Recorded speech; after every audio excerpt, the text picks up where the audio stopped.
Hi friends, welcome back to my channel. I am Professor your host.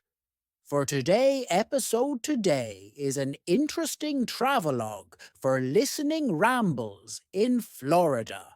Part 1, Florida, the land of flowers, the enchanted ground wherein it has been said, Ponce de Leon sought for the fountain of perpetual youth is not far away. The fountain, quite likely, is as remote as ever, but the land which it was said to bless with its ever-flowing and rejuvenating waters can be reached after a journey of a few days from New York. By steamship if the traveller is not unpleasantly affected by a sea voyage, or if the apprehension of rough weather off Hatteras should make a different route preferable, then by rail to Charleston, thence by steamer over waters generally smooth to Fernandina, stopping on the way at Savannah just long enough to look about and obtain a general idea of the place. Fernandina, situated on Amelia Island, is the principal town upon the east coast of Florida, and of importance, being the eastern terminus of a line of railway which connects the Atlantic Ocean with the Gulf of Mexico. Its population is not far from 1,500. At first sight, it is not prepossessing, but a walk about the place reveals many buildings of pleasing architecture hidden among the trees. Within a small enclosure not far from the landing, the forefather of the hamlet sleeps. Upon a marble stone may be seen the name of Domingo Fernandez, native of Vigo in Galicia, Spain. Born the 4th day of August, 1766, and died the 3rd day of September, 1833, in the 67th year of his age. Señor Fernandez, it is presumed, never found the fabled fountain, or drinking of its waters they were powerless to avert the inevitable doom of man. The morning was pleasant, the sun shone brightly, it lighted up the cross and gave roundness to the skull and bones that are carved above his name.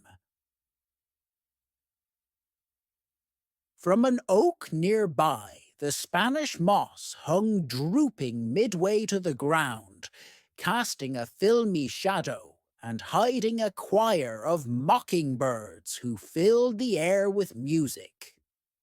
Leaving the grave of Fernandez and following the streets, a careful search in the loose sand of which they are composed will disclose fragments of pottery of the size of a penny, perhaps a part of the debris of some aboriginal tribe once camped hereabout, the souvenirs of a race of whose history how little is known. Farther on is an ancient mound of large size, nearly 300 yards in circumference. Undisturbed 10 years ago, its surface was as the builders left it, but its slopes and summit were so changed, through the military purposes for which it was used during the recent Civil War, that its original proportions are destroyed, and its former outline obliterated. About a mile from the town towards the ocean is the lighthouse, built upon somewhat elevated ground, forming with the adjacent buildings and moss-festooned oaks a bit of highly picturesque and pleasing scenery. Between the lighthouse and the road to the beach, not far distant, is another mound in the centre of an ancient camping ground, the latter covered with bleaching shells, the remnants of unrecorded clam bakes and oyster feasts. This mound is much smaller than the first, only about 100 yards in circumference and about 15 feet in height. It was covered with trees and shrubs, the largest of the former being perhaps 9 inches in diameter, their roots penetrating the loose material of which the mound is composed, and in their ramifications wound and twisted among the skeletons of unknown men whose decayed bones crumbled at a touch. Stone implements were found, and in the surrounding field, fragments of earthenware less perishable than the hands that made them. From here to the ocean, the path lies through a low and, in some places, dense growth of saw palmetto, interspersed with one or more species of cactus. The leaf stalks of the former have sharp points along the edges, hence the name, and the prickly cactaceae may be considered the porcupines and hedgehogs of the vegetable kingdom. Though painful to the touch and dangerous to the apparel, they should not be denounced.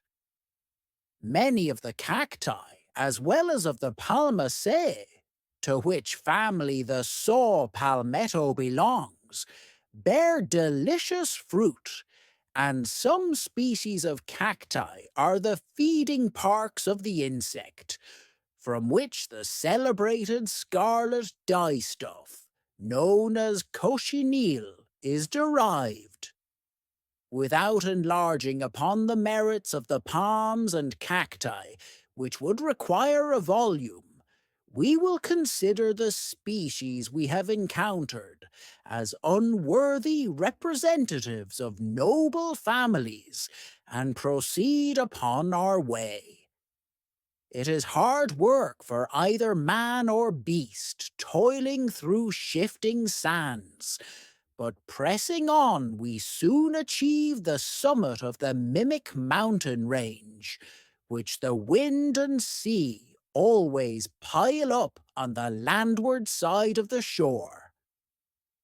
Descending the slope, we are face to face with old ocean, whose majesty, whether in storm or calm, is ever impressive. The sea is smooth, the surf beats gently on the beach.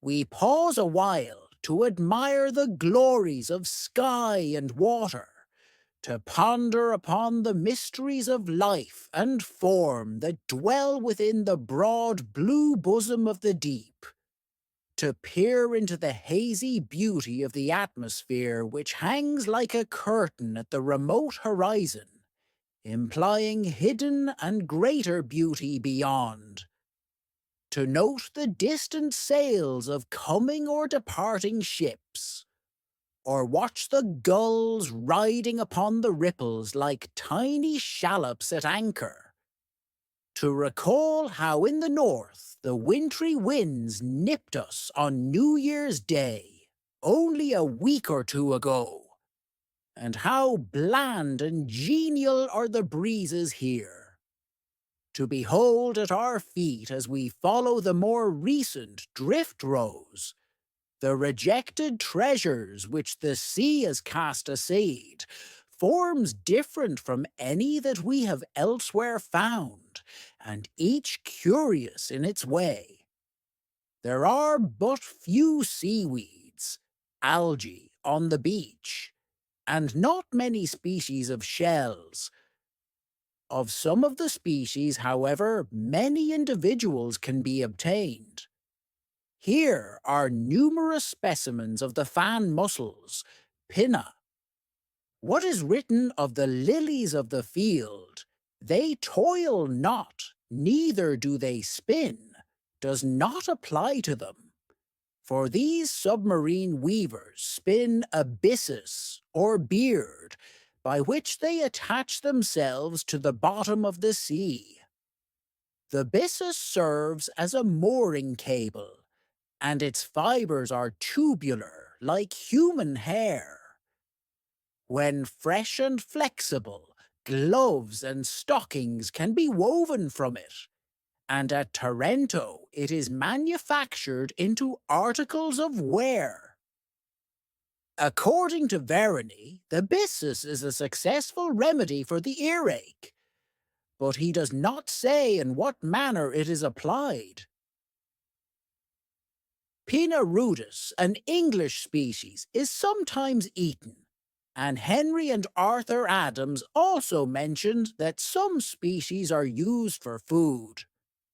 A dead fish, half eaten by the birds, is not an attractive object. It is in an unsavory state, but doubtless its scales would, under a microscope, astonish us with many lines of beauty. The butterflies, so unlike the fishes in form and habits, also have minute scales, hence the metallic luster and brilliancy of their colouring. Impalpable to the naked eye, their tiny scales resemble the pollen of flowers. Columbus gave a new world to Castile and Leon. But think of the world of enchantment, of the precious treasures that the microscope has opened to all. A thin slice cut from a spine of the sea urchin, Echinus, that we have just picked up, if magnified, would furnish a partial insight to the wonders of its plan of structure. We find the oblong pouch-like egg cases of a species of skate, Rhea, quite common. The texture and colour of these pouches are such that a person not knowing would sooner suppose that, in some way, they rather belonged to the seaweeds, perhaps the pod of a species of alga, than pertaining to the fishes. If we were strolling along the shores of California or Europe, we should meet with the same queer forms. In England, the people call them pixie purses, fairy purses, etc. A species of dogfish, Cilium, makes a similar purse-like egg case, with long strings at the corners. The skate fishes are eaten in England and appear in the stalls of the Italian fish market in San Francisco. The Californian species may generally be found, but they are eaten only by the foreign population. The common English skate sometimes attains the weight of 200 pounds. It is used by the fishermen for bait. The skates and dogfishes are not the only marine animals that make curious egg cases. We have here 3 species of univalve shells, called by the Floridians conchs, busicon, which also makes egg cases. Each case is round and flat, about 1/2 to 3/4 of an inch in diameter, and 1/6 of an inch in thickness. The edge of each flat case is coarsely ribbed or milled, and numbers of them are strung together, only they are removable upon the string, which is situated upon one side or edge, instead of being central as in a bead necklace. These egg chains are sometimes 2 feet in length, and the cases are frequently bored into by different species of carnivorous mollusks to obtain the contents for food. These conch animals were probably eaten by the Aborigines, as we find the shells quite numerous in their mutings. They are now sometimes eaten by both the whites and Negroes of Florida, but from appearances they must be tough chewing and as indigestible as a rubber boot. At the edge of the beach, rolling in the surf ripples, a large fleet of arc shells is coming ashore. These prettily ribbed bivalves look like the cockles, Scardium, but the animal and the hinge are quite different. The velvety epidermis, which generally covers the surface, has been worn off by the friction of sand and water in the surf, exposing the clean white fabric of the shells. Lighted by the sun, they look like a squadron of little dismasted hulls. Two of the three species that we have here obtained are widely distributed and may be picked up near Galveston on the Gulf of Mexico. Some the family may be found in every sea, and many species are used for food.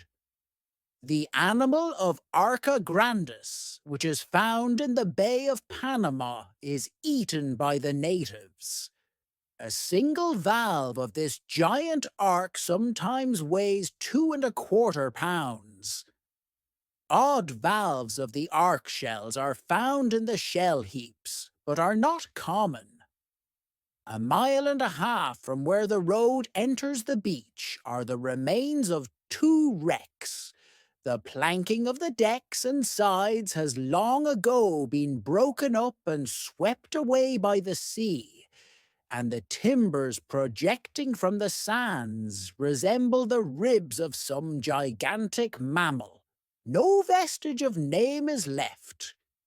Their wooden skeletons tell of fierce storms, when wind and waves, acting in unison, hurled ships and shells, and seaweeds like weightless bubbles upon the beach.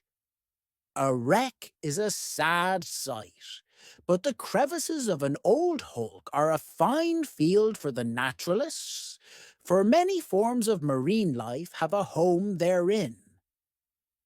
Here we found a tiny species of mussel, Mytilus cubitus, and a new species of Siphonaria, a univalve shell shaped like a small shield, with elevated lines or ribs radiating from center to circumference.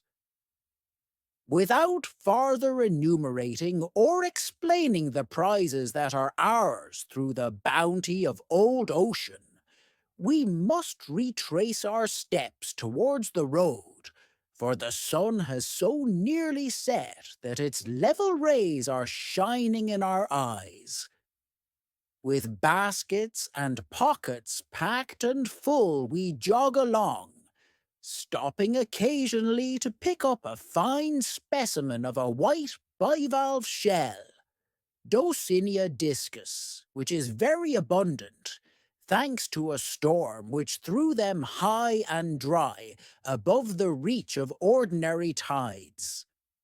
The fish crows, Corvus ossifragus, and a large species of blackbird, Quiscalus baratus, are running over the wet sands, stooping sometimes to pick up some titbit for their suppers. Bidding them goodbye, we hurry on, and after a weary walk of what seemed many miles, made longer by the toilsome tug through sand and chaparral, we reach our haven. Tired as dogs at times are said to be, we gladly cast aside our packs, and after a refreshing wash, rush to supper with appetites as keen as hungry wolves. The evenings here are chilly, and a fire of the pitch pine wood, Pinus palustris linn, is pleasant, aside from the warmth. for its bright flames fill the room with a cheerful light. How glorious is sleep after a day of toil yet still of pleasure. How gently it descends upon us, how quietly we yield to its embrace. It touches the drowsy eye, and we feel that the day is done, and the darkness falls from the wing of night.